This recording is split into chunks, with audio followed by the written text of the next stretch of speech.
Hi, I'm நவநிதி. ஒரு நாட்டில் ஒரு இளவரசன் இருந்தான். அவன் ஒரு சிறந்த போர் வீரன். அவனுடைய வாள் வீச்சுக்கு அந்த நாடே ஈடு கொடுக்க முடியாது. அந்த அளவுக்கு சிறந்த வீரன். அவன் ஒருமுறை அரண்மனையில் வாள் வீசி பயிற்சி செஞ்சிட்டு இருக்கும்போது ஒரு எலி குறுக்க ஓடியது. உடனே அதன் மீது வாளை வீசினான். அந்த எலி அவர்கிட்ட தப்பிச்சு போயிடுச்சு. இதை மீண்டும் மீண்டும் ஒரு கோபமாகி அது துரத்தி வாழை வீசினான். ஆனால் அந்த எலி அவர்கிட்ட தப்பிச்சு திருப்பி வாழைக்குள்ளேயே போயிடுச்சு. உடனே மனசு உடஞ்சு போயிட்டாரு.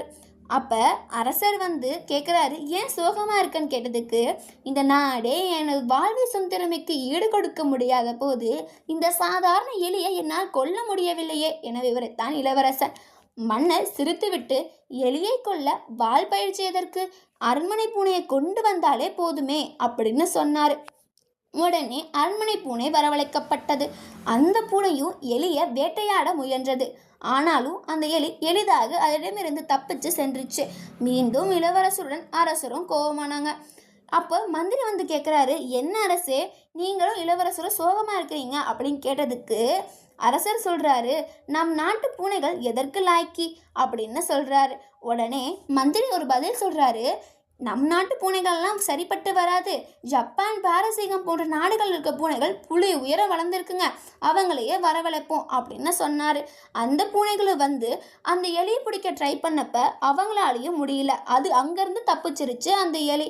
இதெல்லாம் பார்த்து இன்னும் சோகமாயிட்டாங்க.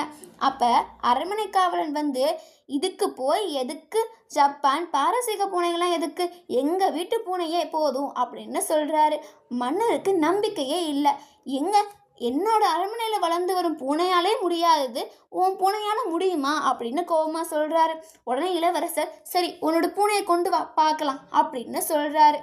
உடனே அவர் அந்த பூனையை கொண்டு ஒரே தாவலில் அந்த பூனை உடனே அந்த எலியை பிடிச்சி சாப்பிட்டுருச்சு. இதை பார்த்தோன்னே அங்கே இருக்க எல்லாத்துக்கும் ஒரே ஆச்சரியம். எப்படி வளர்க்குறீங்க? எங்கள் பூனையால் முடியாது, ஜப்பான் பாரசீக பூனையாலே முடியாது, உன் சாதாரண பூனைக்கு எப்படி இவ்வளோ தைரியம் அப்படின்னு சொன்னுச்சு. அதுக்கு அரண்மனை காவலர் சொல்கிறாரு, பெரிதாக எந்த பூனைக்குமே நான் திறமையோ பயிற்சியோ சொல்கிறதில்ல. என் பூனைக்கு ரொம்ப பசி, அவ்வளோதான். உடனே இளவரசுக்கு கோவம் வந்துச்சு. அரண்மனைக்குள்ள பூனைகள் நன்று தின்று கொழுத்திருப்பதால தான் அதுக்கு பசியே இல்லை. அப்போ அது எப்படி அதை சாப்பிடும், எப்படி அதை பிடிக்கும்? எனவே இதில் நான் என்ன சொல்கிறேன்னா, எந்த ஒரு வேலையும் வெற்றிகரமாக செய்து முடிக்கணும்னா முதல்ல அதனோட பசி மற்றும் அதை தேவையை நமக்கு அறிஞ்சிருக்கணும். நமக்கு ஒரு விஷயத்த தேவை இருந்தால் தான் அதை நம்மளால் வெற்றிகரமாக முடிக்க முடியும். அப்போது அந்த காரியத்தை கச்சியமாக செய்து முடிப்போம். எனவே உங்களுக்கு ஒரு ஆசை இருக்கும், அதில் நீங்கள் வெற்றி அடையணும்னா அது ரொம்ப பசியான தேவையோடு இருங்க. உங்களோட வெற்றி கன்ஃபார்ம், நிச்சயம்தான்.